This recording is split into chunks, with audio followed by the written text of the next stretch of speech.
잠시 기도하겠습니다.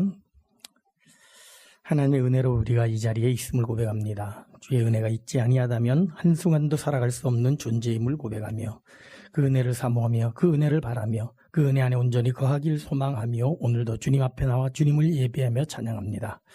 주님, 오늘도 부어주시는 그 은혜를 사모하며 나아가니 하늘로부터 내려준 신령한 은혜 가운데 온전히 거하게 하시고 그 은혜에 덧입어 이 땅에서 넉넉히 이기며 승리하는 삶을 살아가는 저희들 되어지도록 인도하여 주시옵소서.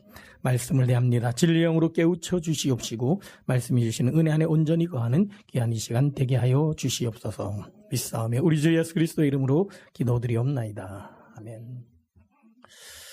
오늘 이 시간에는 그리스도인의 삶 세 번째 시간으로 신뢰라는 제목으로 모험으로 사는 인생이라는 주제를 가지고 함께 은혜를 나누려고 합니다. 사실 제가 원래 이곳에 왔을 때는 이 말씀보다는 좀 사람과의 관계 속에서 어떻게 우리 그리스도인이 살아갈 수 있을까라는 관점에서 온전한 성장, 사력이라는 주제를 가지고 예수님의 인생을 좀 살펴보고 또 아브라함이나 다니엘의 인생을 통해서 세상 속의 그리스도인으로 어떻게 살아가야 될 것인지를 생각해보는 시간을 가지려고 했었는데 한 주간 또 말씀을 묵상하면서 좀 여러분들에게 있어서 저의 인생의 경험과 더불어 여러분의 삶의 궁극적인 방향과 하나님과의 관계가 우선이라는 생각이 들어서 우리 인생을 향한 하나님의 계획에 대해서 생각해보는 그런 시간을 가지려고 합니다. 부족하지만 짧은 저의 인생 여정을 잠깐 소개를 해드린다면 대학 1학년 때 제 인생을 바꾼 책이 있습니다. 와세다 대학의 교수 카토 타이조라는 사람이 쓴 길이 없다고 갈 수 없는가라는 책이었습니다. 그 책은 원치 않은 상황에 처했을 때 사람들이 취하는 세 가지 방법이 있는데 하나는 그 현실에 그냥 순응하며 사는 것이고 다른 하나는 그 상황을 완전히 바꾸어버리는 소위 말하는 개혁이나 혁명을 통해 그 상황을 자기 자신에 맞게끔 바꾸어버리는 방법을 택하든지 이도저도 아니라면 아예 그 상황에서 벗어나는 길이 있다라고 그렇게 제시했습니다. 당시 원치 않은 대학생활, 대학 전기에 실패하고 후기에 지방대학에 다니고 있던 저는 어떻게 이 대학생활을 계속해야 되냐 말아야 되냐 고민을 하던 중에 이 책을 읽으면서 과감하게 그 학교를 포기하고 재수의 길로 들어가게 됩니다. 그러면 재수에서 성공했는가? 또 실패했습니다. 또 원치 않는 대학에 들어가서 정말 이 공부를 계속 해야 되는가, 대학을 다녀야 되는가, 내 인생은 왜 이렇게 꼬이는 것인가, 하나님 왜 내 인생을 이렇게 자꾸만 꼬우고 계신가 하는 그런 원망과 불평으로 지내던 도중에 그곳 대학에서 만난 기독학생 선배들을 통해서 큐티라는 것을 배우게 되고 그 큐티를 통해 하나님을 인격적으로 만나게 됩니다. 이전에도 성령 체험도 하고 모태신앙에 가까운 그런 신앙생활로 살았지만 정말 하나님의 말씀과 동행하며 기도하며 산다는 것이 무엇인지 몰랐던 저에게 이 큐티를 통해 하나님과 인격적인 만남을 경험하게 되고 하나님과 동행하는 삶을 배우게 되어집니다. 물론 그 이후의 삶도 순탄한 것은 아니었습니다. 우여곡절 끝에 신학을 하게 되고 목회자가 되어집니다.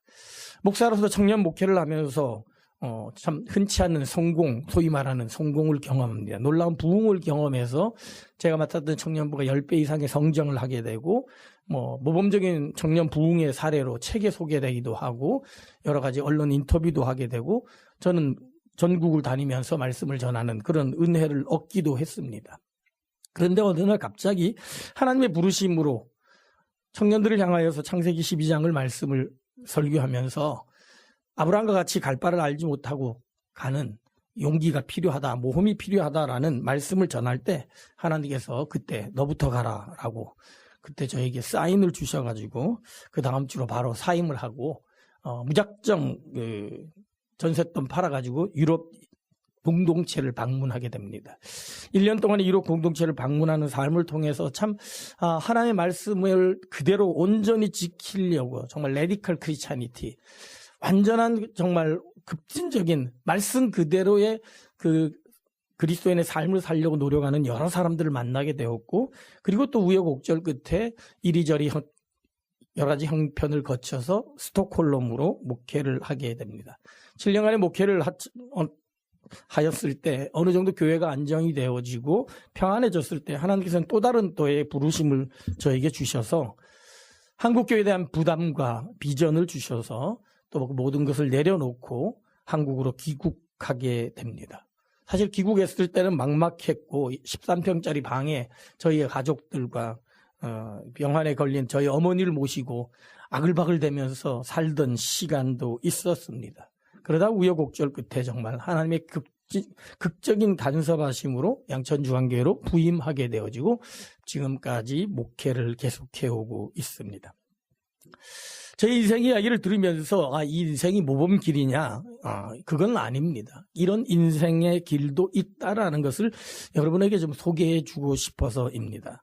사실 저와 정반대 인생을 반대라고 할 수는 없지만 또 다른 인생길을 산 제 친구가 있습니다. 역시 저와 같이 청년사역에 성공을 거두었고 그 성공을 바탕으로 하여서 초대형 교회의 부목사로 청빙을 받아갑니다. 그곳에서 담임 목사님의 전폭적인 신뢰를 받아 여러 가지 훈련을 받게 되어지고 그 교회에 또 지원을 받아서 교회를 개척하게 됩니다. 참 영성이 뛰어나고 훈련이 잘 되어져 있었고 준비된 목회자였기에 개척한 지 10년도 되지 않아서 초대형 교회로 수천 명이 모이는 교회로 성장하고 부흥하게 됩니다.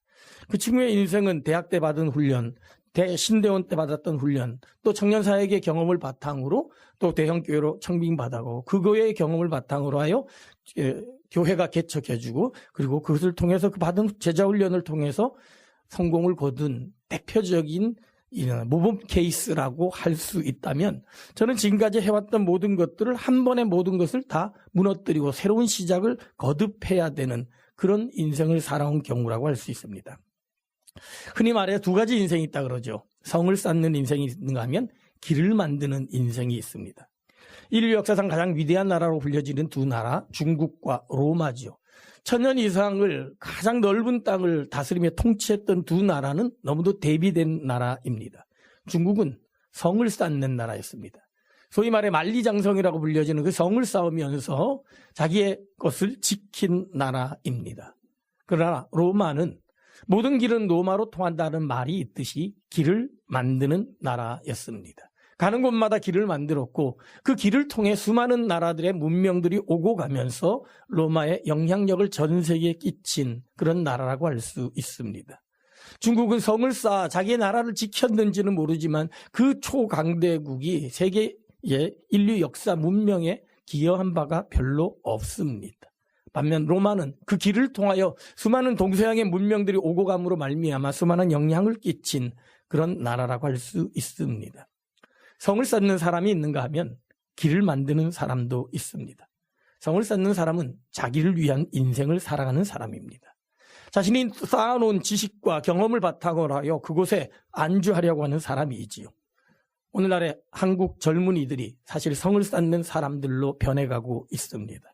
최고의 인기 직업이 공무원이라고 그러죠. 그 공무원 중에서도 어떤 공무원이 우리 청년들에게 가장 인기 있는 공무원인지 아십니까? 환경미화원입니다. 구급 환경미화원. 그래서 왜 그러냐? 수많은 공무원들이 있는데 왜 구급 환경 공무원이 왜 좋냐라고 이야기하자 다른 공무원을 가게 되면 9급 되면 8급 돼야 되고 7급 돼야 되고는 경쟁이 싫다는 거예요. 그러나 환경미화원은 그냥 죽을 때까지 그 9급으로 끝나기 때문에 경쟁도 없고 싸움도 없고 그냥 그곳에서 있으면 된다라는 그런 이야기를 했다라는 것입니다. 신문에 실려진 이야기가 진실인지는 알 수 없지만 그만큼 변화를 싫어하고 경쟁을 싫어하고 그저 내 것 누리면서 살기를 원하는 오늘날의 한국의 젊은이들의 세태를 꼬집은 말이라고 할 수 있습니다. 반면에 길을 만드는 사람이 있습니다. 그는 모험을 아는 사람입니다. 기꺼이 새로운 일을 위해서 자신을 위험 속으로 몰아넣는 사람이라고 할 수 있습니다. 물론 세상에는 성을 쌓는 사람이 필요합니다. 아니, 대부분의 많은 사람들이 성을 쌓는 인생을 살아갑니다. 그러나 때로는 인류의 문명을 바꾸기 위해서는 길을 만드는 사람들이 필요합니다. 그리고 실제로 인류의 역사와 문명은 이러한 길을 만드는 사람들을 통해 이루어져 왔습니다. 우리가 살고 있는, 여러분들이 지금 살고 있는 이 미 대륙도 콜럼부스의 그 모험을 통하여 이 신비의 대륙이 발견이 되어졌고 수많은 발명가들의 발명을 통하여서 우리가 누리는 문명의 이기들이 발명되어 왔던 것이지요. 오늘 본문의 주인공은 성을 쌓는 사람이었습니다. 그는 성공적인 성을 쌓았습니다.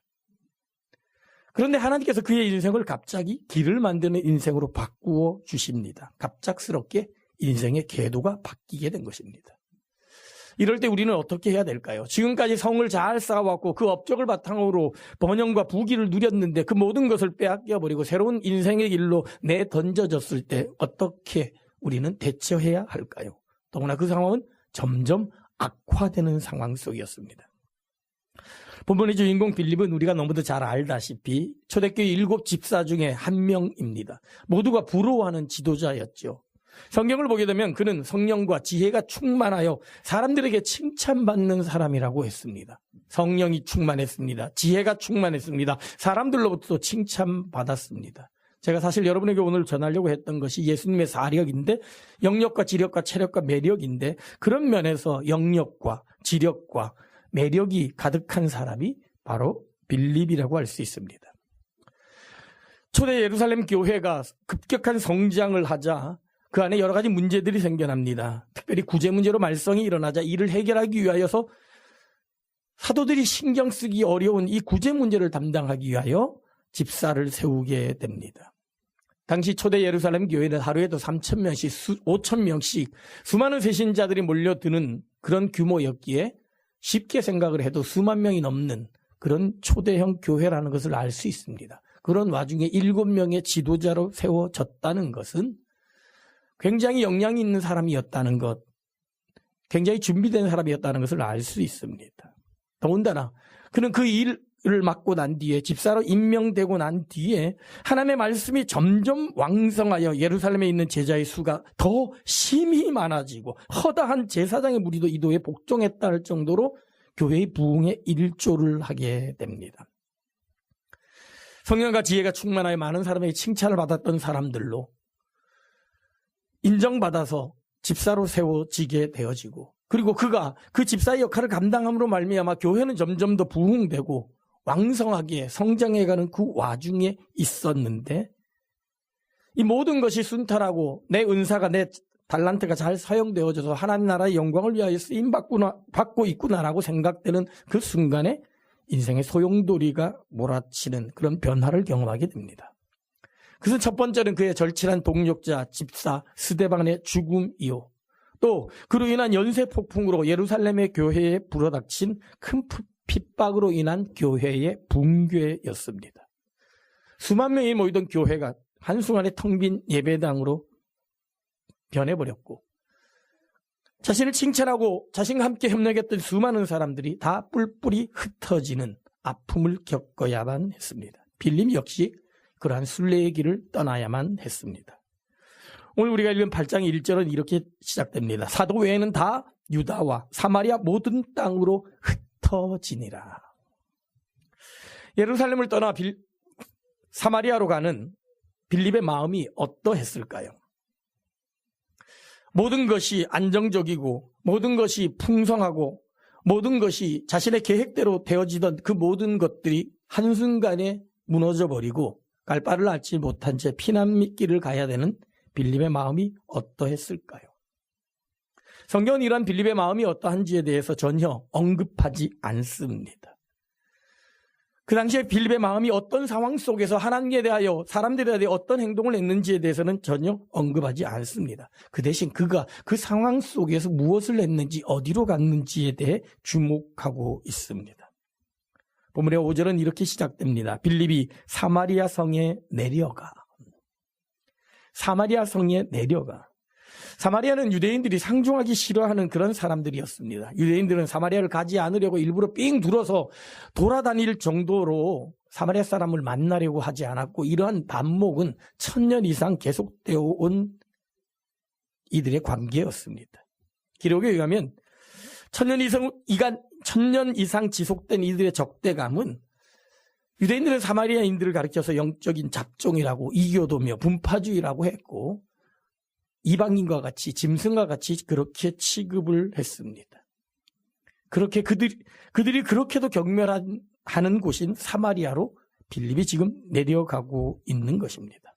화려했던 예루살렘 생활을 접고 마주치기 싫은 그런 사람들을 만나기 위하여 그들의 도움을 얻기 위하여 사마리아로 내려간 것입니다. 특별히 성경은 이 사마리아로 내려갔다라는 표현을 씁니다. 사실 지리적인 면으로 생각한다면 사마리아는 오히려 예루살렘의 북쪽에 있기 때문에 이 내려갔다는 표현은 맞지 않습니다. 그렇다면 성경이 이 사마리아로 내려갔다는 표현을 쓴 것은 두 가지 의미 중에 하나일 것입니다. 하나는 예루살렘의 중요성을 인식해서 보통 큰 도시에서 작은 도시로 갈 때 내려갔다라는 표현을 쓰기도 합니다. 서울에 살던 사람은 어디를 가든지 다 내려간다, 지방 내려간다, 뭐 이런 표현을 쓰는 것과 같다라고 할 수 있습니다. 또 한 가지는 영적인 의미에서 내려갔다라는 그런 의미로 사용될 수 있습니다. 성경을 보게 되면 이 내려간다라는 의미는 첫 번째로 영적인 타락의 의미가 있습니다. 아브라함이 기근을 당했을 때 가나안에서 애굽으로 내려갔다라고 말했고 그 내려감으로 말미암아 자기 아내를 누이라고 속이는 그런 죄를 저지르게 됩니다. 또 한 가지 영적인 의미는 낮아짐의 의미가 있습니다. 이것은 겸손과 포기와 순종을 의미합니다. 예수 그리스도에서 이 땅에 내려오심으로 말미암아 인간과 같이 되셨고 결국 당신의 사역을 감당하셨던 것처럼 내려간다라는 것은 자신의 모든 것을 포기하고 겸손하게 주의 뜻에 순종한다라는 의미를 가지고 있습니다. 아마도 빌립의 모습은 이 후자의 의미에 해당될 것입니다. 예수 그리스도의 모습과 같이 가기 싫어했던 사마리아 땅으로 내려간다는 것은 자신의 생각과 판단을 모두 다 내려놓고 포기와 낮아짐과 순종의 의미로 사마리아 성으로 내려갔을 것입니다. 원치 않는 상황, 최악의 상황으로 내몰리고 있는 빌립의 모습입니다. 그런데 그럼에도 불구하고 그는 그곳에서 최선을 다합니다. 그리고 그 결과 놀라운 부흥을 경험하게 됩니다. 본문의 6절입니다. 무리가 빌립의 말도 듣고 행하는 표적도 보고 한 마음으로 그가 하는 말을 따르더라. 그 결과 8절 그 성에 큰 기쁨이 있더라. 하나님을 신뢰하고 순종했을 때 내 생각과 내 판단을 내려놓고 그저 순종하며 그곳에 가서 자신의 일을 묵묵히 감당했을 때 기쁨이 있었습니다. 놀라운 부흥의 역사가 또다시 벌어진 것이지요. 자, 이 정도면 하나님께서 대하여 뭔가 할 말이 있을 겁니다. 내가 예루살렘에서도 이렇게 헌신하고 봉사함으로 말미암아 교회의 부흥의 일조를 냈고 정말 원치 않은 곳이지만 하나님 가라 해서 이 사마리아에 와서 이 원수의 땅에 와서 그럼에도 불구하고 내가 겸손하게 섬김의 모습을 통하여 그 성에 큰 기쁨이 있고 복음이 전해지는 일들을 했다면 하나님 나 이제 복을 주시고 칭찬해야 되지 않습니까? 라고 말할 수 있을 것입니다. 그런데 하나님의 또 다른 명령이 떨어지게 됩니다. 본문의 26절의 말씀입니다. 주의 사자가 빌립에게 말하여 이르되 일어나서 남쪽을 향하여 예루살렘에서 가사로 내려가는 길까지 가라 하니 그 길은 광야라. 화려했던 성 예루살렘에서 정말 가기 싫었던 원수와도 같은 모멸의 땅 아브라함으로 내려왔습니다. 그런데 그 땅에 내려와서 최선을 다해 어느 정도의 성공을 거두었는가 했는데 하나님께서는 이번엔 광야로 또 내몰고 계십니다. 사마리아 성으로 내려갔던 빌립, 이제는 조금 안정이 되어져서 정착이 되어져서 이제는 편안하게 좀 살자라고 생각하는 그 순간 하나님께서는 이제는 그를 광야로 내몰고 계십니다. 사람도 없고 막막하고 소망도 없고 아무것도 할 수 없는 곳이지요. 텍사스 이곳에 사는 사람들은 광야가 어떤 곳인지 아마 절감할 겁니다. 저도 오면서 여행을 하면서 광야를 보았습니다. 풀뿌리 조금 나 있지만 생명체가 참 살기 힘들고 사람 만날 수 없는 곳이 광야입니다. 빌립은 이제 완전히 무능력의 장소로 내몰리고 있는 것입니다. 성령과 지혜가 충만하여 사람들로부터 칭찬받았고 그가 가진 지혜로 수만 명의 교회가 평안하며 부흥하는 놀라운 구제 업무와 재정 담당의 업무를 능숙하게 감당했던 사람. 그럼에도 불구하고 하나님은 그를 사마리아로 내몰으셨고 그럼에도 불구하고 그는 그곳에서 겸손하게 순종하며 자신의 맡은 일들을 감당함으로 말미암아 그 사마리아 성에 복음을 전하고 그리고 그곳에 큰 기쁨을 가져다 주었던 사람. 이 정도면 하나님 앞에 나 할 만큼 했다라고 말할 수 있는 그에게 하나님께서는 이제 아무도 없는, 아무것도 할 수 없는 그런 광야로 내몰고 있습니다. 사실 빌립에게 있어서 광야로 가라는 주님의 음성을 듣고서 가장 큰 실망과 아픔은 이제 그 광야에는 만날 사람도 해야 될 일도 아무도 없는 자신 혼자 남았다는 사실일 것입니다. 사마리아에는 그래도 만날 사람이라도 있었습니다. 그러나 광야는 아무도 없었습니다. 철저히 혼자이죠. 상황은 점점 악화되고 있습니다. 참 많은 능력을 가지고 은사를 가지고 많은 일들을 했는데도 불구하고 상황은 점점 어려워지고 있습니다. 자신이 가진 능력을 아무에도 쓸 수 없는 쓰레기가 된 것 같은 인생, 아무도 인정해주지 않는 그런 상황 속으로 내몰리고 있었습니다. 사실 이와 비슷한 상황에 처했던 사람이 있습니다. 우리가 너무도 잘 아는 엘리야죠. 갈멜산 전투에서 1대 850의 싸움을 싸우고 하늘에서 불이 내리는 놀라운 기적을 경험합니다. 3년 반 동안이나 오지 않았던 그 가뭄을 해결하는 큰 비가 내리는 그 능력을 그의 기도로 해결합니다. 많은 사람들이 박수치고 환호성을 쳐도 부족할 판에 오히려 원수 이세벨의 위협에 두려워 도망다니는 신세가 되어버립니다. 결국 그는 나만 남았다라고 고백하며 이제는 내 생명을 거두어 달라라고 그렇게 한탄하는 그런 신세가 되어버립니다. 유진 피터슨이 번역한 성경, 메시지 성경을 보게 되면 열왕기상 19장 4절을 이렇게 번역합니다. 한글 성경은 지금 내 생명을 거두옵소서 나는 내 조상보다 낫지 못합니다 이랬는데 영어로는 이렇게 번역을 했습니다. Enough of this, God. Enough of this. 지겨가 뭐죠? 하나님 충분합니다. 여러분 혹시 영화 좋아하시는 분은 생각나는 어떤 영화 장면이 생각나지 않으세요? 친구라는 영화 혹시 보신 분 있는지 모르는데 고마해라 많이 묵었다. 네. 아마 엘리야의 심정이 이걸 겁니다. 하나님 고마하십시오. 나 많이 먹었습니다. 할 만큼 날 쓰지 않았습니까? 이제 나 생명 거둬달라고. 나 이제 하나님 말씀 따라서 목숨 걸고 그 갈멜살 전투도 싸웠고 뭐도 했는데 지금 이 꼴이 뭡니까? 아무것도 없지 않습니까? 내 생명 거둬달라는 것이 바로 엘리야의 심정이었습니다. 엘리야가 이렇게 고백한 이유가 나오지요. 오직 나만 남았건을 그들이 내 생명을 찾아 빼앗으려 합니다. 내가 그렇게 열심히 하고 애쓰고 수고했는데 많은 사람들이 주의 언약을 버리고 주의 제단을 헐며 선지자들을 죽이고 다 도망가 버리고 이제는 나밖에 없습니다라는 그런 푸념, 불평이었던 것이지요. 빌립도 충분히 그런 불평, 그런 한탄을 할 수 있었을 것입니다. 그런데 놀라운 사실은 오늘 본문의 빌립을 보게 되면 옛날에 그 엘리야처럼 오늘의 현대인들처럼 극심한 우울증에 빠져 죽기를 구했다라는 하나님에 대한 불평과 한탄을 했다는 그런 기록들이 전혀 나오지 않습니다. 성경은 빌립의 마음 상태가 어떠했는지 그 우울증 지수가 어떠했는지에 대해서 기록하지 않습니다. 분명한 것은 그는 엘리야처럼 죽기만을 바라며 자포자기하지 않았다는 것입니다. 그는 언제 어디서나 자기가 할 일을 묵묵히 감당했습니다. 비록 원치 않는 상황, 예상치 못한 그런 형편에 처했지만 그곳에서도 자기가 해야 될 일이 무엇인지를 알았기에 묵묵히 그 일을 감당했고 그러므로 말미암아 그 성에는 그가 만나는 사람들마다는 기쁨이 있었습니다. 그는 가는 곳마다 기쁨을 만들어내는 조이메이커, 기쁨을 만드는 자였습니다. 본문의 8절입니다. 그 성에 큰 기쁨이 있더라. 39절입니다. 내시는 기쁘게 길을 가므로. 사마리아 성에 내려감으로 말미암아 그 성에 큰 기쁨을 만들었습니다. 광야로 내려가는 길에 그는 내시를 만났고 결국 그에게 복음을 전함으로 말미암아 그에게 기쁨을 선사했습니다. 그렇습니다. 빌립은 기쁨을 만드는 인생을 산 기쁨의 삶, 행복의 삶을 살아가는 사람이었습니다. 원치 않는 상황 속에 내몰리는 인생을 살았지만 그럼에도 불구하고 그곳에서 자신의 역할을 충실히 감당함으로 말미암아 가는 곳마다 기쁨을 만들었고 행복을 만들어내는 사람입니다. 어떻게 그런 삶을 살아갈 수 있을까요? 우리는 성경 본문을 통해서 그 두 가지 비결을 발견할 수 있습니다. 첫 번째는 그는 철저하게 성령이 이끄는 삶을 살았다는 것이죠.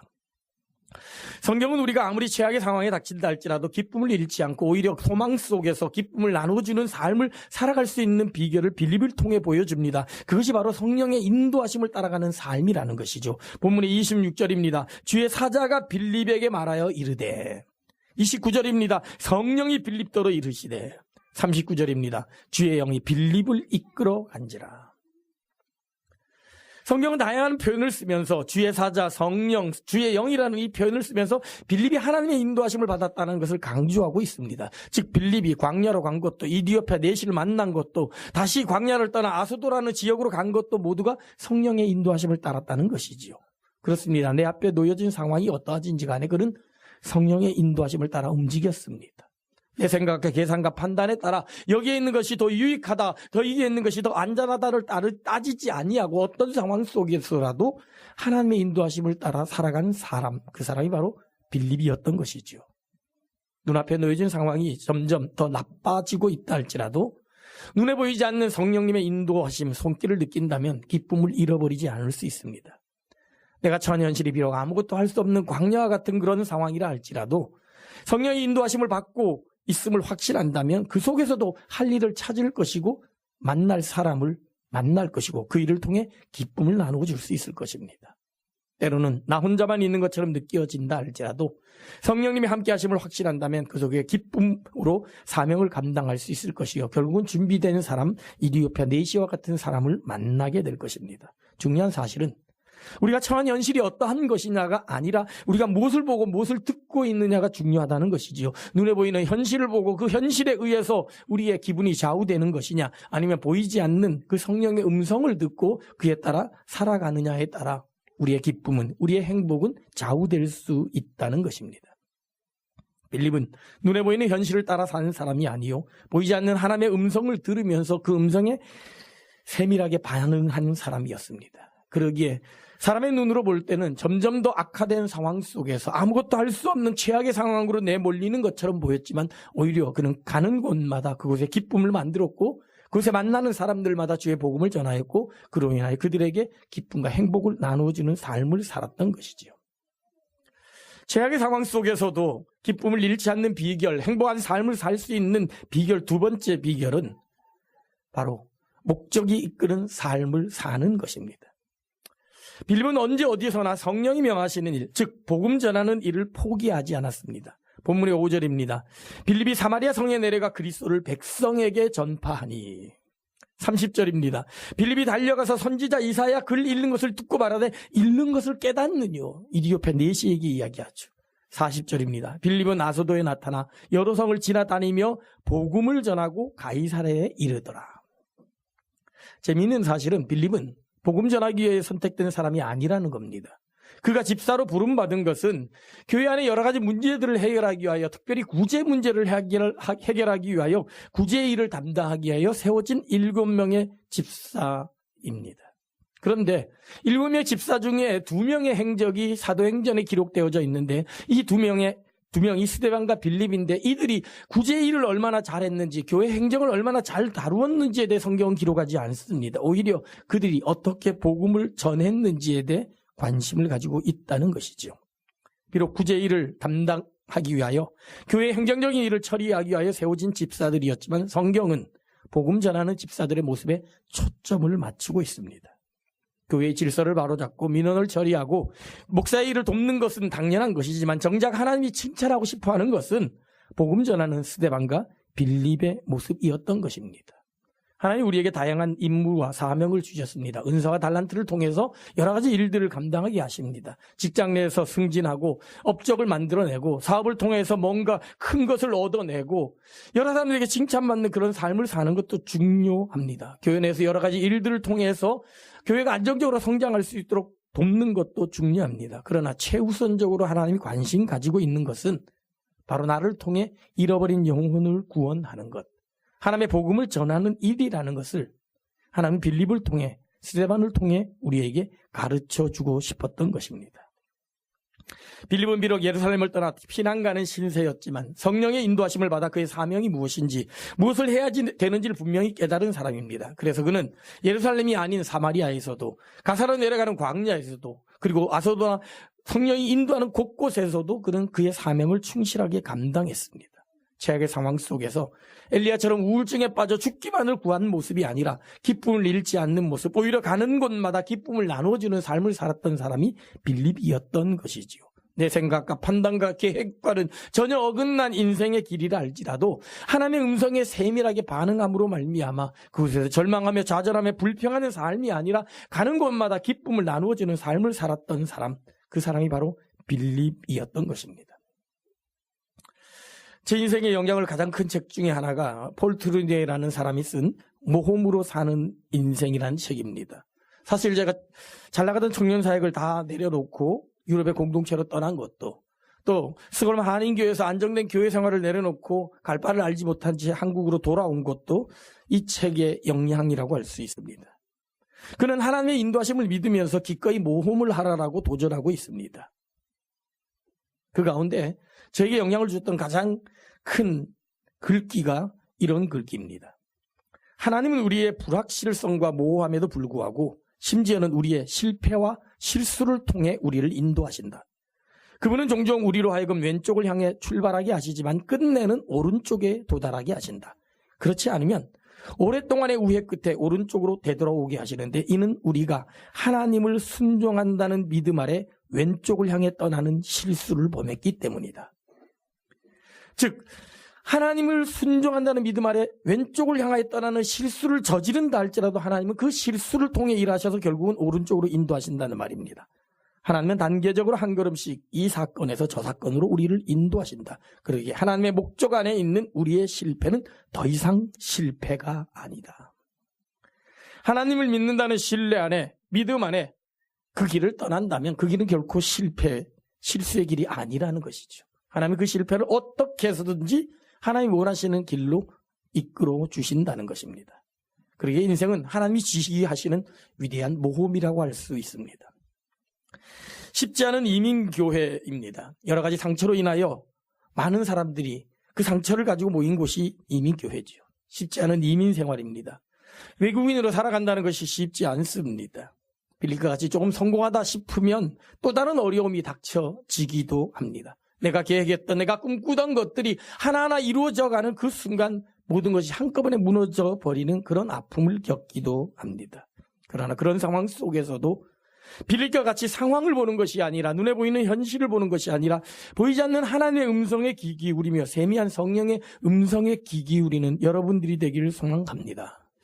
때로 하나님이 우리를 정말 가기 싫은 곳으로 내몰기도 하고 아무것도 할 수 없는 광야와 같은 곳으로 내몰기도 하지만 인간의 눈으로는 도저히 소망이 없는 아무것도 할 수 없는 같은 그런 곳으로 우리를 내몰기도 하지만 이 모든 것이 하나님의 계획과 섭리 가운데서 이루어진 하나님의 인도하심을 우리가 신뢰한다면 그 어떤 상황 속에서도 우리는 절망하지 않고 불평하지 않고 좌절하지 아니하고 막자진 사명들을 감당함으로 말미암아 오히려 그곳에서 진정한 하나님의 기쁨을 맛볼 수 있을 것이요 또 그곳에 있는 수많은 사람들에게 기쁨을 나눠주는 삶을 살아갈 수 있을 것입니다. 이민생활하면서 또 어떤 분들은 이곳에서 공부를 하고 다시금 돌아가야 되는 상황 속에서 막막함이 눈앞에 있을지 모르지만 그 모든 상황 속에서 신실하게 인도하시는 하나님의 그 음성을 듣고 하나님의 인도하심을 믿고 신뢰하고 모험으로 그 길을 나선다면 하나님의 역사가 그곳에서 시작될 줄로 믿습니다. 그러한 역사를 만들어가는 빌립과 같은 하나님의 사람으로 살아가는 사명자들이 되기를 주님의 이름으로 간절히 축원합니다. 이 시간 우리가 함께 같이 찬양하기 원합니다. 우리 찬양팀 좀 앞으로 나와서 같이 찬양했으면 좋겠는데요. 제가 여러분과 함께 같이 찬양하고 싶은 찬양이 있습니다. 우리가 처음에 불렀던 그 찬양이죠. 내 영혼 안전합니다.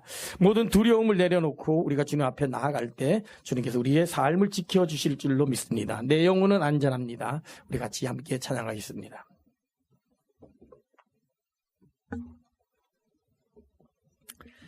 나의 인생의 길을 지켜주시사 어떤 상황 속에서도 내 영혼이 안전하며 주의 평강이 나를 지켜주기를 소망하는 마음을 담아 우리 함께 같이 찬양합니다. 내 아버지 그 품 안에서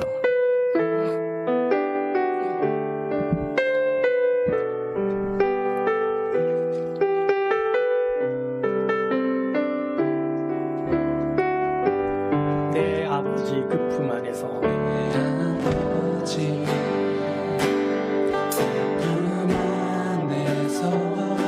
내 영혼은 안전합니다.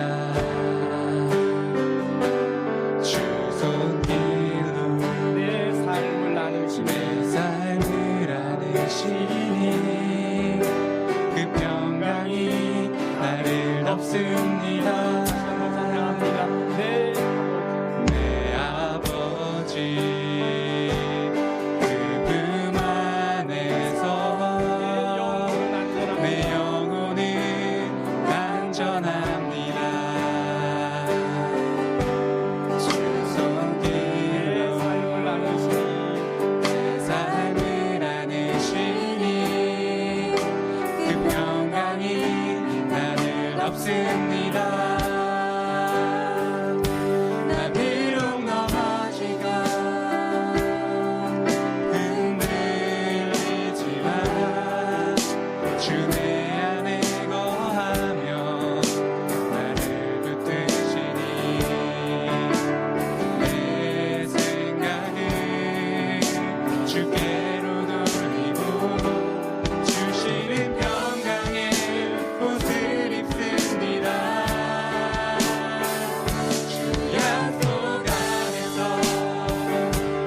어쩌면 우리의 인생이 빌립의 인생과 같을지 모릅니다.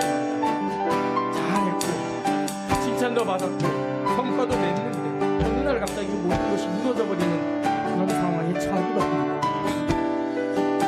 가기 싫은 사마리아로 가야 될 때가 있는가 하면 아무것도 할 수 없는, 만날 수 없는 그런 무능력과 고독의 장소인 광야로 내려가야 될 때도 있습니다. 하나님, 왜 내 인생이 이렇게 꼬우냐고, 왜 내 인생이 이렇게 순탄치 못하냐고 불평하고 원망하면 이만하면 됐다, 나 이제 죽기를 바란다는 엘리야의 심정이 우리의 심정일 때도 있습니다. 그러나 오늘 본문의 주인공 빌립은 그 상황 속에서도 그저 묵묵히 자신의 길을 걸어갑니다. 그는 그 상황 속에서 환경을 보는 것이 아니라 하나님의 음성을 보고 들었기 때문에 주님의 계획과 주님의 뜻이 있기에, 내 뜻보다 더 큰 놀라운 하나님의 계획이 있기 때문에 그래서 순종하며 나아갔고, 그는 가는 곳마다 하나님의 복음을 전하는 일들을 감당했습니다. 그래야 할 때 그는 가는 곳마다 기쁨을 만들어냈고, 만나는 사람마다 행복을 나눠주는 삶을 살았습니다. 하나님이 계획하신, 목적하신 뜻을 이루는 온전한 삶을 살아가는 빌립의 인생. 하나님, 내 인생이 어떠하든지 간에 주의 음성 듣고 순종하며 나아가 사명 감당했던 빌립처럼 살아가길 소망합니다. 내 계획과 내 뜻과 내 바람이 아니다 할지라도 나보다 더 크신 하나님의 계획과 섭리가 있음을 믿기에 순종하며 나아갑니다. 그 길 끝에 결국은 기쁨으로, 감사함으로 하나님을 만나는 그런 나의 인생 여정 되기 소망합니다. 마음을 다하 이제는 말씀을 적어가는 게 남시같이 기도합니다.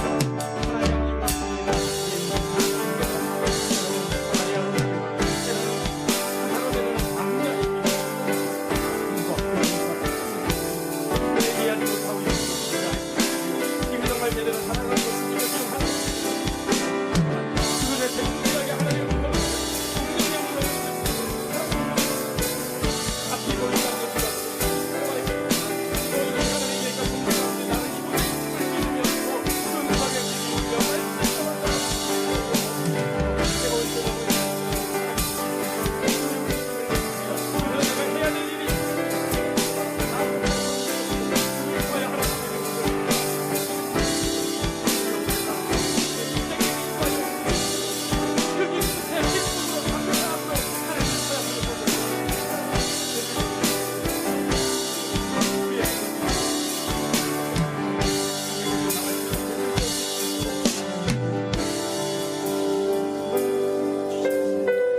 하나님 아버지, 우리의 인생길 때로는 빌립처럼 할 바를 알지 못한 채 나아가는 인생의 길이기도 합니다. 수고하고 애쓰고 노력해서 이제 뭔가 조금 거두었는가 했더니 또 다른 어려움으로 내몰리는 빌립처럼 우리의 인생길도 그렇게 내몰리기도 합니다.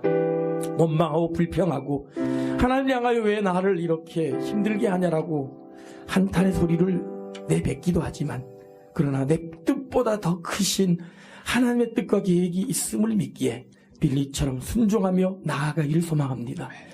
가는 곳마다 하나님의 계획과 섭리 가운데 할 일을 남겨놓으셨고 만날 사람을 준비해 놓으셨던 것처럼, 하나님, 내가 계획하지 않은 길이라 할지라도 믿음으로 순종할 때 하나님 해야 할 일들, 만날 사람이 있음을 믿으며 그 일에 성실하게 주의 사명을 감당할 때 결국엔 그 성에 기쁨이 가득 찼던 것처럼, 내신을 기쁘게 그 길을 걸어갔던 것처럼 가는 곳마다 기쁨을 나누어주는, 행복을 나누어주는 삶 살아가는 저희들을 되어지게 하여 주시옵소서. 그리하여 우리를 이 땅에 보내신 그 사명 온전히 이루는 사명자의 길을 걸어가게 하여 주셔서 하나님을 영화롭게 하며 많은 사람들에게 유익을 끼치는, 기쁨을 나눠주는 삶 살아가는 저희들, 빌립과 같은 삶 살아가는 저희들, 저희 교회 되게 하여 주시옵소서. 믿사오며 우리 주 예수 그리스도 이름으로 기도드리옵나이다. 아멘.